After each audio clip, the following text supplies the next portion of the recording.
First of all, almost Shabbat Shalom, and good morning, those of you who are, I see in the chat, a bunch of you are on my time zone, so I admit it's earlier than I'm usually in front of the computer, but I couldn't say no, and I'm excited to get to be with all of you, and I always say, it's interesting when you join a group that meets regularly. I was like, well, do we do this? Do we do that? And so we're gonna get started, and you will tell me like, oh no, we don't do that, and I there's two things I'll say that are a little bit different for me on Zoom. The first is I tell the story. I once taught at the Jewish Museum. I was brought in to do sort of a training for their staff. And I don't know, I think I was teaching on like the Jewish calendar for their staff, and it was like a 2-hour training, and no one interrupted. Like no one asked questions, no one interrupted. And I left being like, that was terrible. Like everyone was so bored. It must have been awful. And then the person wrote back and said, our staff really enjoyed it. We got good feedback. And I was like, what is going on? So the challenge of Zoom is we are, as a people, Deborah Tannen has studied, we are cooperative overlappers, meaning our speech patterns often overlap or interrupt. And I'm actually very comfortable with that. I like to be interrupted. That's a little bit harder on Zoom. So I will invite you absolutely to use the chat if something I say sparks a thought or a question, and that you guys can interact on the chat. My son, I have a 7-year-old, and his seat just got moved because he talks a lot. And I was sharing with him that I often also got moved as a student, but it didn't matter where I sat because I would talk to whoever was next to me, which the teachers figure out. So like, I love side talk like when it's about the subject. So if there's a conversation going on the chat, that's fantastic. And you can interact with each other, but really like, jump in with questions, thoughts. And if you really you're just like, I have to say this, I need everyone, just put your hand, use the raise hand or, wave like that. So I can, Julie, or I can hopefully see you. It's a little harder to see just because we have to scroll through screens, but I'll try to do that. But mostly I'm not a lecturer. I don't see this as a lecture. I really want this to be a conversation. So, I hope you will add in questions or comments, and I will try to, I'm getting better at being able to see them on the chat and bring them into the conversation. But I wanted to get started this morning. My communal customs are to start, and I know there's debate over this, but my communal custom is always to start with a blessing over the study of Torah. And I'll just share, I share this often, so people who learn with me a lot have heard this many times, but my kindergarten teacher, who I still remember, taught me about Onomatopoeias. This was my grandmother of blessed memories, one of her favorite stories to tell about me, that I came home one day and was talking about Onomatopoeias, which, as you may or may not remember from elementary school, are words that sound like their meaning. So a word like crash or bang, or my favorite was always sizzle. In Hebrew, I always think of bakbuk, which is the word for water, which sounds like the glug of a bottle. And so when we do the blessing over the study of Torah, the verb that we use is la'asok. And I often ask, what does that sound like? And people will sort of say, it sounds like soak. And I like to think of it, right? It means to make yourself busy with, or to engage with. In modern Hebrew, asika is your business. So to make yourself busy with or to engage with, but I actually really love the onomatopoeia of that we soak in the words of Torah, and maybe they soak into us, and there's a nice, and I think, starting your morning, or if you're on the East Coast, I guess mid-morning, it's a nice gift, I think, to give yourself to take the time to do something in your day that lets you sort of soak in this moment. So I'm going to hopefully, I'm terrible at this, but I'm hopefully going to share my screen, and we'll say the blessing together. I always say, even if you're muted, I can see if your mouth is moving, so I know if you're participating. And we'll say together, Baruch Atah Adonai Eloheinu melech haolam, asher kitshanu b'mitzvotav v'tzivanu la'asok b'divrei Torah. Blessed are you, Adonai, our God, sovereign of the universe, who has made us holy with commandments and commanded us to study or engage with or make ourselves busy with or soak in words of Torah. So I'm gonna actually keep the share going if I can and switch to a different window, which I can hopefully do if I can move that. Perfect. I'm just talking to myself there. No, okay, hang on, sorry everyone. Okay, so I actually wanted to start not with the text we're actually gonna focus on, but I wanted to do a little bit of context setting. So as Julie said, we're in Parashat Vayakhel-Pekudei, which is, we're at the end of the book of Exodus. So this is our final week in the book of Exodus before we dive into everyone, well, every kid's favorite, and I work with B'nai Mitzvah kids, every B'nai Mitzvah kid is excited to be assigned in the book of Leviticus. That is my sarcasm. I think they often find it very challenging. But the traditional, in traditional yeshivot, that students start in the book of Leviticus. So it's there's sort of that combo. But the end of the book of Exodus is, like lots of other parts of the book of Exodus, a sort of return to and summation of the building of the Mishkan, of the tabernacle in the wilderness. And so, you know, I think the first half of the book of Exodus is the story that we think of when we think of Exodus. It's the story of, you know, the Passover story and coming out of Egypt. But really the second half, probably actually more than half, is the building of the tabernacle, this great communal project. And so the end of the book of Exodus is sort of the coming together of the Mishkan, and then the very beginning of like what it means to have the Mishkan. And I was going between two teachings that I couldn't decide. One that I may use tomorrow at my Shabbat morning services, which anyone is welcome to join. They're at 10 a.m. Pacific time. About the parallels between the creation story and the closing of the building of the Mishkan. But instead, I'm going to teach a text that I really have always loved. Ever since it was taught to me, it was one of those that sort of like blew my mind, and so hopefully will as well. So I just wanted to give this a couple of verses just for framing, so you sort of have a sense of like where we are in the text, and then we'll go to the verses that, or really the one verse that I want to look at together. So first of all, I just wanted to, this is chapter 37. So I'm just going to read verses like 1 through 4 because for the context. So you have Vaya'as Betzalel et Aaron. Betzalel made the ark of acacia wood, 2.5 cubits long, 1.5 cubits wide, and 1.5 cubits high. He, and that's important because you'll keep hearing he, so I just want to make sure we knew who he was. He overlaid it with pure gold inside and out, and he made a gold molding for it round about. He cast 4 gold rings for it for its 4 feet, 2 rings on one side, one of its side walls, and 2 rings on the other. He made poles of acacia wood, overlaid them with gold, and inserted the poles into the rings on the side walls of the ark for carrying the ark.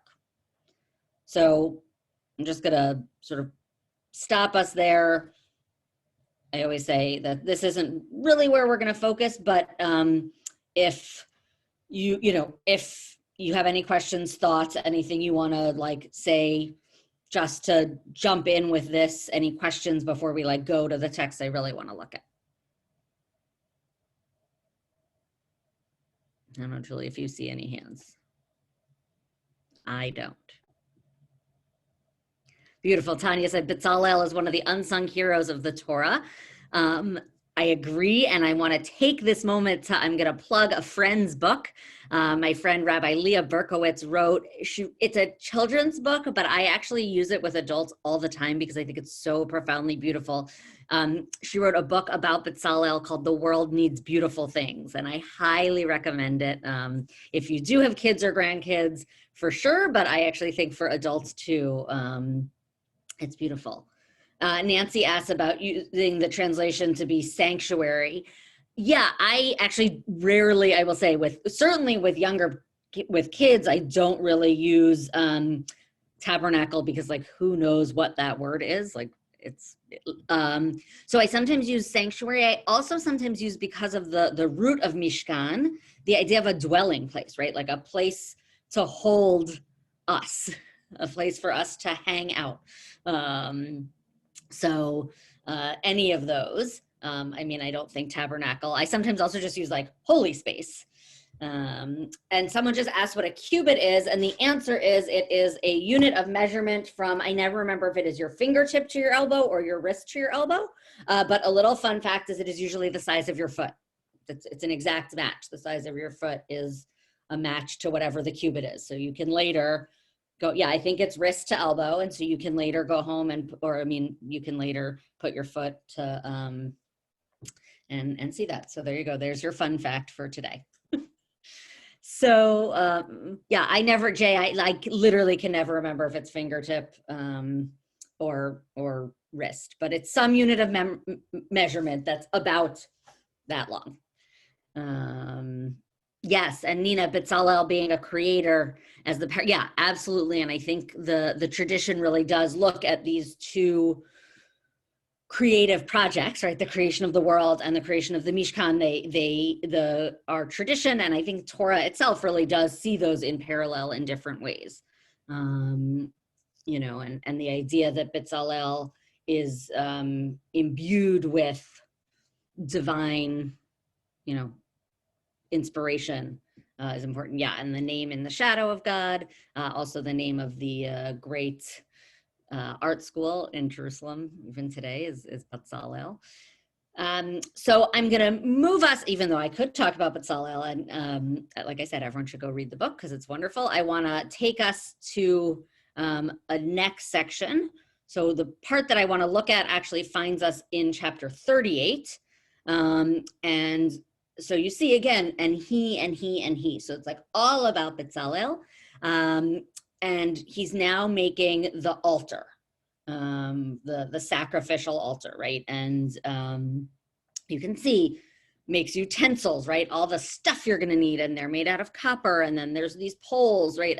And then the verse we are gonna look at very specifically, I'm gonna switch to a different chair because I love Sepharia very much, but their translation gave something away that I don't want us to give away yet, though some of you may know if you have studied it before, but I want to look at this verse without the specific translation that they give.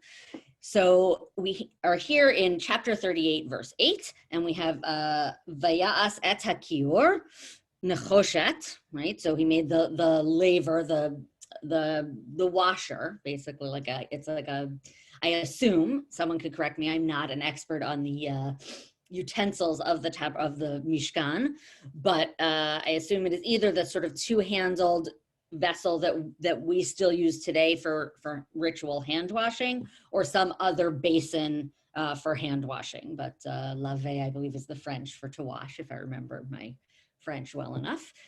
So he made the laver of copper, et kano nechoshet, and its stand, so whatever it was sitting on. And then this is where I think it gets interesting, and really the first time I learned this really sort of blew my mind. B'marot hatzovot asher tzav'u petach ochel moed, right? He made this laver of copper and its stand of copper, and what did he make it from? Right, the Torah actually almost presupposes, like, one of the questions that comes up all the time around the Mishkan is like, where did they get all this stuff, right? They're like a refugee people wandering in the desert, like, where are they getting all this stuff? And so there's already an answer, right? From the mirrors, the marot, from the root of lirot, to see, the mirrors of, and this is where it's really interesting, those who performed tasks at the entrance of the tent of meeting. So I love that, Rabbi Fire, that it stands alone, because it, like, to me, it speaks worlds right there. Does anyone, like I said, any questions, comments, anything that is noticeable? Tanya had a question. Yes, Tanya had a hand and applause. Can I say the answer? Maybe, yeah. Okay, from the women. Yes! The Yes. women who performed the services in the Mishkan, the tabernacle. Yes, thank you, Tanya. So those of you who are Hebrew scholars or recognize some Hebrew, right, like, what the text says that is fascinating is it's the marot hatzovot. It is very rare in Torah that you see a feminine plural noun, period. And as if you've studied some Hebrew, you know, like in this whole conversation in our worlds about gendered language and you know, can you use guys or folks, like the masculine plural is used when it's a mixed gender group, right? So if I want to say like, hey y'all, or hey folks, I'm going to use a masculine plural. If I'm using a feminine plural, that is like a distinct statement. So Tanya has picked up on that or has studied some of these texts before, right? So it's Hatzovot asher tzavu petach ochel moed. So now the commentators are looking at it and saying, what is happening? We went from Betzalel and now we suddenly have this feminine plural noun. What's going on?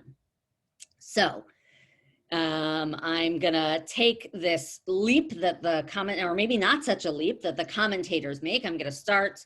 Oh, can I highlight the Hebrew word? I probably can. There, that's the Hebrew word. Oh, I'm so bad at this because then that happens, but that is the Hebrew word. I'm gonna close that because that's just annoying to look at. Okay.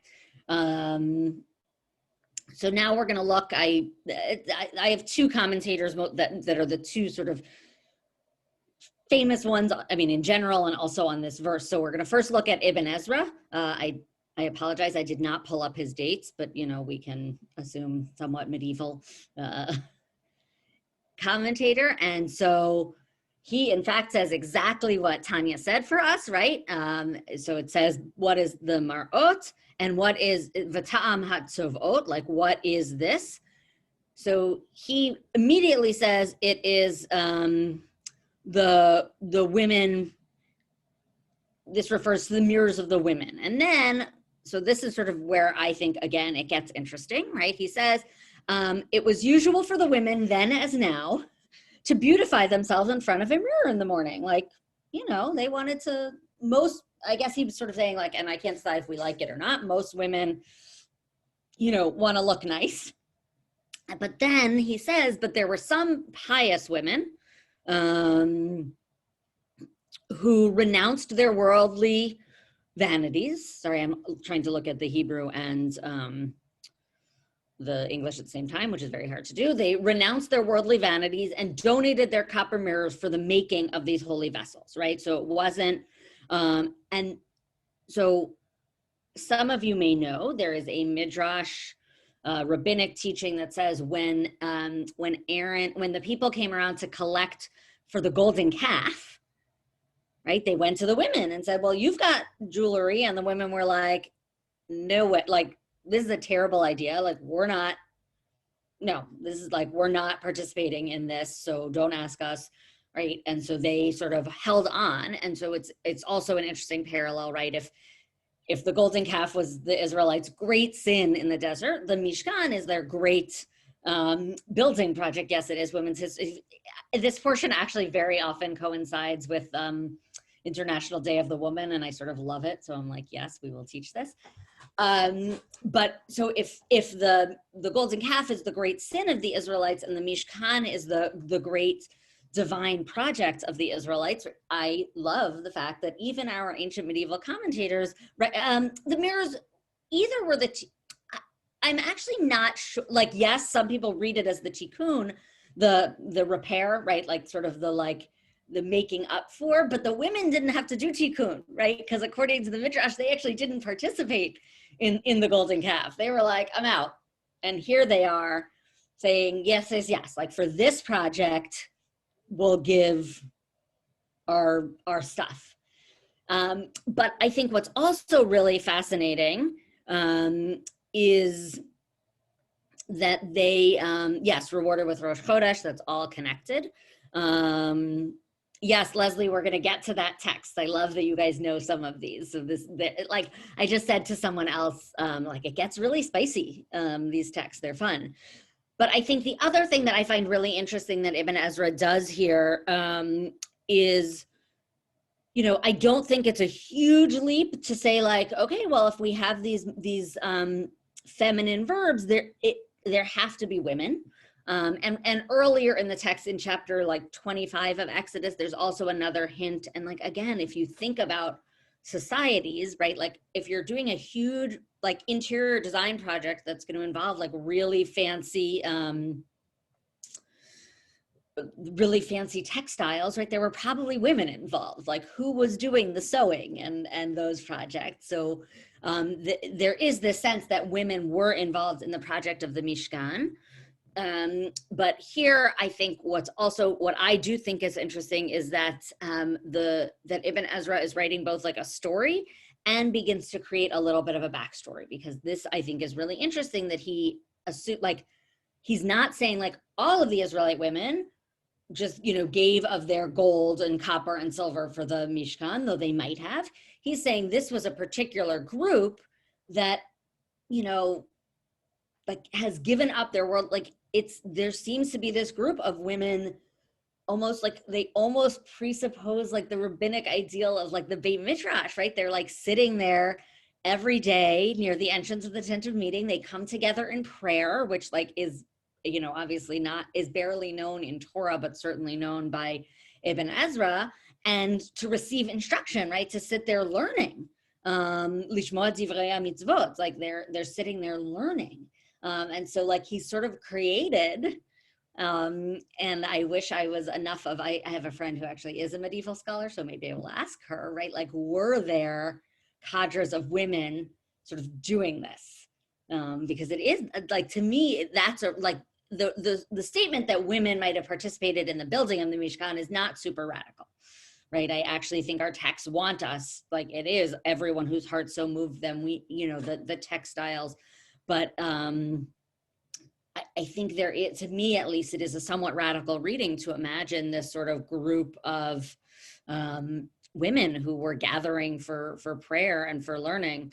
Moshe is not so willing to accept the mirrors, which we're going to look at in 1 second. But I want to pause here. There's great conversation in the chat.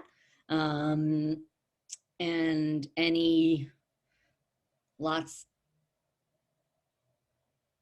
the mirror covering, do you mean on Shiva? Like during Shiva when we cover our mirrors? Yeah. Yes, I think the sort of sense that we're supposed to step out of ourselves, and not be focused on, on ourselves, on vanity, right? Tanya just said, like, we have a complicated relationship with mirrors as people. I think that's true. And so, yes, it is sort of a sacrifice of vanity and I like this, like renouncing worldly vanities, right? Shiva is supposed to be the 7 days is really supposed to be a time of like not really engaging with the world other than in very, very prescribed ways. And so the covering of the mirror is one of those sort of like, I don't have to, I'm not thinking about, I'm not supposed to care about how I look. Okay, we're gonna keep going. It's like my classic, we're definitely not gonna get to all my texts, but now you have the link so you can hang out with them later. So Rashi comes and sort of offers a similar but slightly different take on these sovot. So we have, here we go. So Rashi says the Israelite women possessed mirrors of copper in which they used to adorn themselves, right? So Rashi does not actually imagine that there's some like cadre of women who have now given up their mirrors, renounced worldly vanities. He's saying these are like everyday Israelite women. And he says, even these, did they not hesitate to bring as a contribution towards the tabernacle, right? So again, I think it's supposed to set up that tension between, I'm not giving anything for the golden calf, I am going to give it for the tabernacle. And I wrote in my notes, like, they just like to get fancy sometimes, like, right? They're just everyday folks. And then there's this interesting, I think, tension that Ibn Ezra sets up, of this tension between sort of like vanity and holiness, and Rashi plays with it, right? Moses was about to reject them. Was about to say, like, I don't want your mirrors, because they are made to pander to their vanity, right? Like the Mishkan is an elevated project. We don't want your like everyday, like outward focused, objects of vanity. But the Holy Blessed One, I didn't change the translation, which I usually do. I didn't catch it till too late. The Holy Blessed One said, accept them. And then goes on to say, accept them. These are dearer to me than all the other contributions because, and this is a pretty big leap that Rashi's about to take, through them, the women reared those huge hosts in Egypt. Right? So God comes along and says, no, no, no, no, no. This is like, they might be about vanity, but like they were used for an even more important purpose. And now it does get a little bit spicy. It says, and someone above, I think Leslie knew this teaching, and it says, right, for when their husbands, so now we're going back to Egypt, right? When their husbands were tired through this crushing labor, the women would bring them food and drink and like, you know, have them eat, sit, eat a little, have a little something to drink. And then they would take out their mirrors, as like in the fields in Egypt. And each would gaze at herself in the mirror together with her husband saying, you know, here it says endearingly, but I think it's more like flirtatiously. See, I'm better looking than you. I'm cuter than you. And then they would awaken their husband's affection and subsequently become the mothers of many children. So there's a whole series of texts that, the reason that I don't know, like that it doesn't mention crowding.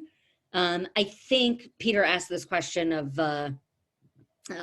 is there a reason the first translation, the Ibn Ezra or the Torah translation? So the Torah translation, there's no mention of crowding in the Hebrew, right? It's just the Marot Hatzovot Savu, right? Like just the mirrors of this people who were doing their thing at the entrance of the tent of meeting. I think for Ibn Ezra, I don't think he's seeing it as like crowds rushing. I think he's seeing it as like this maybe small group. And I think that Rashi is reading it as like women who were so eager to participate that they're like rushing the Ohel Moed, right? They're like rushing Vitzalel. So I think Rashi imagines the crowding because of enthusiasm. It is feminine plural. So they, but this idea, like I think for Torah, it's just that there was this group of presumably women who were sitting there or participating in some way. For Ibn Ezra, it is like, again, like a distinct group. And for Rashi, it is like all the women were rushing forward to participate in this action.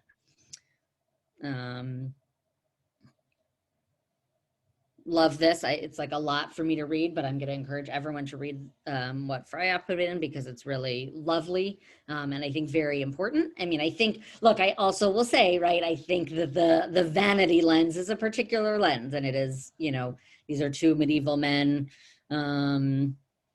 Yes, so Debbie asked this great question of where did they get the valuable metals to begin with?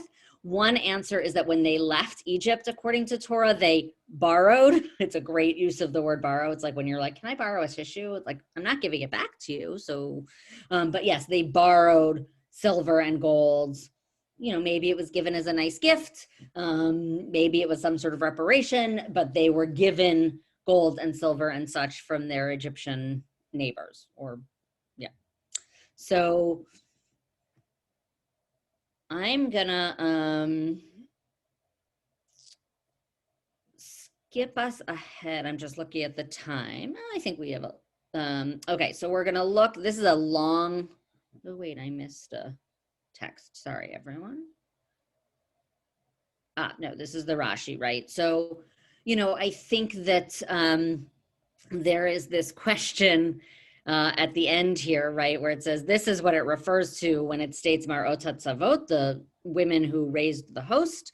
I think there is this question, for me at least, of like, what is it that the women are bringing to the table, right? Like, what is it really that they're bringing to the Mishkan here? Is it the mirrors themselves, right? Is that what's significant, that they bring these physical objects, or is there something else that they are bringing? Tanya, you have a hand raised. Wait, you have to unmute.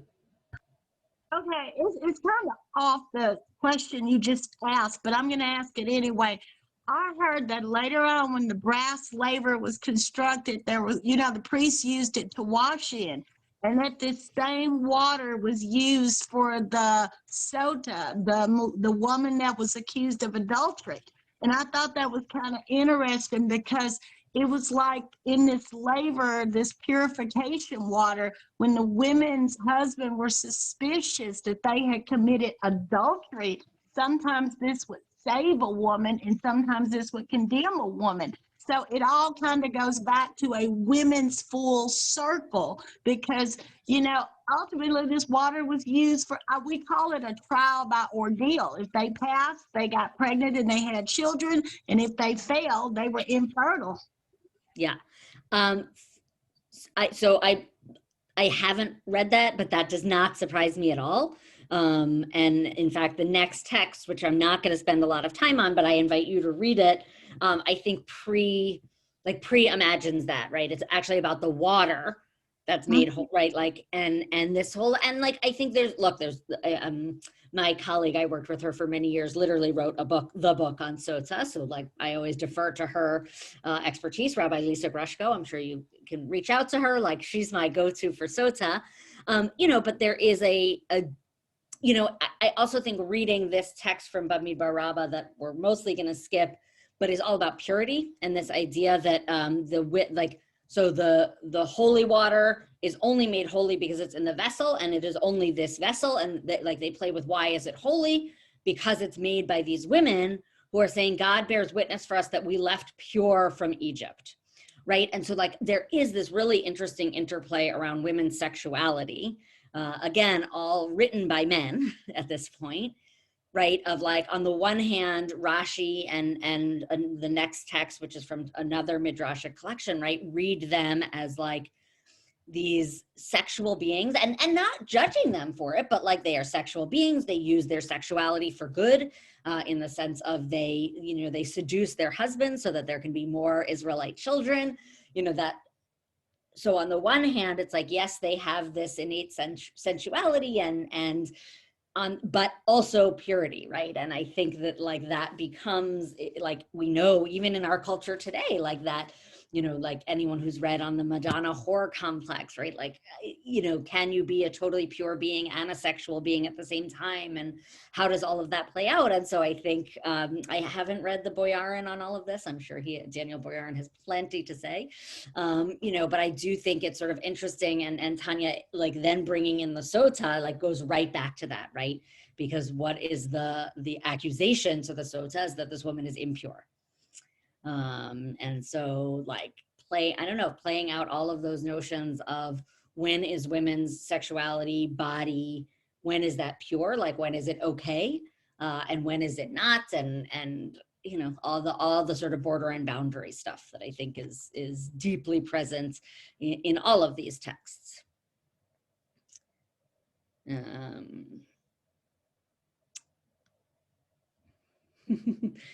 Devorah, come join me anytime. I can send you the info, but I usually see you on Tuesday. Shabbat Shalom. I'm glad you were here.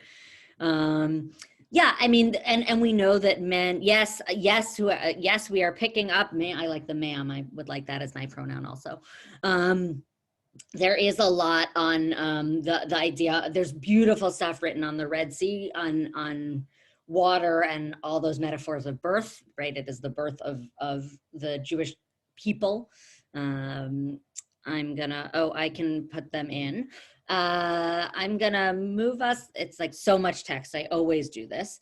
So this is another, in my notes, I'm like, buckle up for a wild ride on this text, because it's a like longer explanation of what Rashi talked about with the women and their seduction, like their seductive ways. And like, it's right again, like, so while the Israelites were making bricks, Pharaoh decreed that they couldn't sleep at home, so that they couldn't sleep with their wives, right? Because we know Pharaoh's concern is like the Israelites are multiplying, like there's too many of them. So, he's trying to control that. And so the rabbis say, like, so what did the Israelite women do? Like, they would go to the Nile, right? They would very innocently go to the Nile, they would draw water, the Holy Blessed One would fill their jugs with little fishes, which apparently for the rabbis of the Talmud was an aphrodisiac. And they would, sell the fish, they would cook it, they would buy some wine, right? All of this basically, like, they would use this to seduce their husbands, and then in come the mirrors again, right? So it's just a more drawn out or a more fleshed out explanation of what is going on with this seduction, right? Yes, the mirrors definitely play the role. Thank you, Julie. Right, and then they bore twins, right? It's going on and on. They increased, and then so again, they increased and multiplied by means of the mirrors, which they preened themselves before their husbands and aroused their sexual desires despite the arduous labors they performed, right? Like in these midrashim, like the mirrors are like the locus for this these like carnal relationships, right? It's as if they wouldn't happen without the mirrors. And then this, right, where again it says, when the Holy Blessed One told Moses to build the tabernacle, this is a section we're reading, right? All the Israelites brought their contributions. Some brought silver, others brought gold. They brought everything eagerly, right? At some point, Moses actually has, the Torah records Moses saying like, stop, it's like, we have too much. And so the women ask themselves, and I sort of love this, right? Like, because in modern society, I think when we think about like jewels and silver and things like that, it's often that like we would think, oh, the women have the jewels and silver, but here the women are sitting there being like, oh, what can we bring? What can we bring? They got up, they brought their mirrors and they brought them to Moses. And again, right, you have Moses, who apparently was unaware of all of this, you know, sexual activity out in the fields that the women were controlling, right? He becomes angry with them. Absolutely, that they were the most precious possessions, right? I think it's both that, like, I think the idea being both that they were precious in their materiality, right? In their metal, but also like precious because like what memories you have with them, right? And like what power they had for you in Egypt, right? Especially in Egypt where you were a slave and didn't necessarily have power, right? This idea, you know, and I think it rings still true today, right? Like this was almost their key to their own bodies, right? This was how they were able to use their bodies. And right, so he says to the Israelites, take your canes and beat these women on their shoulders. Like, what purpose do these mirrors serve? Why are you bringing them to me? And the Holy Blessed One calls out to Moses and says, Moses, do you mistreat them because of these? These very mirrors produced the hosts in Egypt. Take them and make a basin of brass, and it's base for the priests, that they may not just like use it, but that's where we're going to sanctify the priests, right? This is going to make the priests, like these mirrors are going to become the vessel to sanctify the priests. Any thoughts, comments?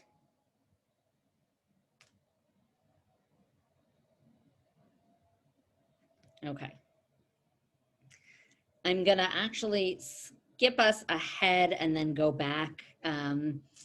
So this is a poem by, so, you know, we've been talking about mirrors and all the different things that they represent, right? I mean, I think they, you know, they sometimes do represent vanity, right? I'm in front of the mirror and, you know, I'm, you know, like, and I will say, like, I think in these Zoom days, like, I think of I should probably like always turn off my self view because like the camera is this weird mirror that it's like, oh, how do I look? Does this look okay? Does that, right? Like there's all of that. You know, I also think mirrors can also reflect other people. You know, sometimes you catch something or, you know, I think sometimes a mirror like shows us something that we didn't expect to see, right? You hold up a mirror and like there's something in the background that you're like, oh, I never noticed that was there, right? I think that this idea being, right, like I titled this text study like Woman in the Mirror, right? If the Michael Jackson song Man in the Mirror, right? This idea that like mirrors in our society, like when you say like I'm going to hold something up to a mirror, this idea that like we're going to see a deeper self. And then there is this, so this is a text I said by the Israeli poet Leah Goldberg. This is obviously a translation. And it says, it's titled From My Mother's Home, and it reads, only my grandmother's mirror remains, sunk deeper into its silver frame. And I, her pale granddaughter, who do not resemble her, peer into it today as if it were a pool hiding its treasures under the water. Deep, deep behind my face, I see a young woman, pink-cheeked and smiling, a wig on her head. She is putting a long earring into the lobe of her ear, threading it through a tiny hole in the delicate flesh.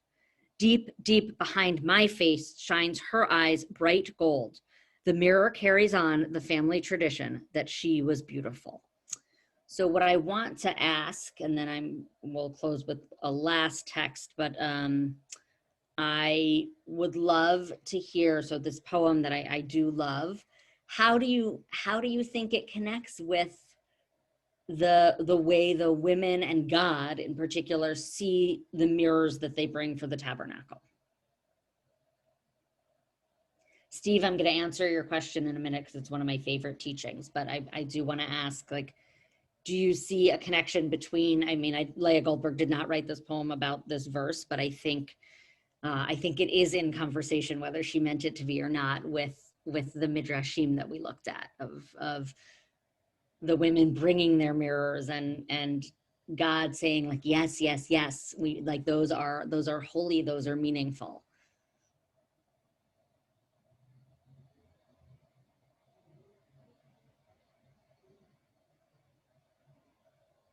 Nice that there's a precision in them. I also think one of the things that I love about this poem, and then I'm going to answer Steve, is that I love this idea that, like, I'm looking in the mirror and obviously seeing my own face, but like it's my grandmother's mirror. So I'm seeing her, right? And I'm going back into my history and my family history. And I can't help but think of these women bringing these mirrors that, like, carry inside of them, like, particular memories. Oh, I love that. The idea of, like, if I could get to the end of the reflections, the real me would be there. That's beautiful. I might steal that. I will attribute it. I won't steal it. I'll borrow it, but that's a really beautiful idea. That the mirrors are a portal. Yeah. And, like, I think for the rabbis, the mirrors here were a portal, both like an actual, like a physical portal of, like, this is going to bring us into, like, sexual union with each other, but also this portal to sort of holiness and divine communion. Steve, the answer I will give that I always give is when God commands the building of the tabernacle, God says, "Vasuli mikdash, make for me a holy place, v'shachanti b'tocham," right? God doesn't say v'shachanti b'tocho. God doesn't say, build me a holy place and I'm going to dwell in it, right? That the idea is not actually that the Mishkan is God's dwelling place, but I'm going to dwell amongst the people who build it. And so my reading of the Mishkan is that it is really about our participation in the process and the use of it, that's the divine holding space, not actually the building itself, right? It's not God living in this one single building. I see Gail has a hand. And then I want to just close with this sweet story that I actually think is quite deep. So go ahead, Gail, you can unmute yourself.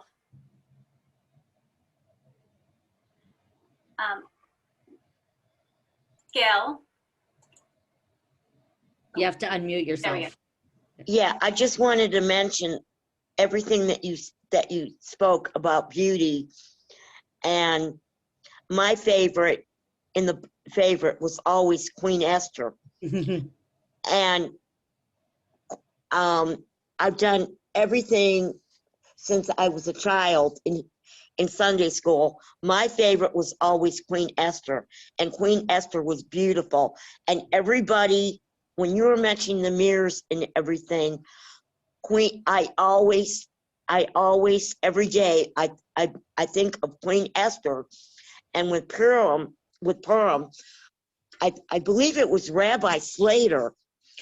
I don't remember who it was that I did in Jewish learning, but they had so many wonderful things on Queen Esther. And then I watched this movie they had on that I had seen a long time ago, One Night with the King.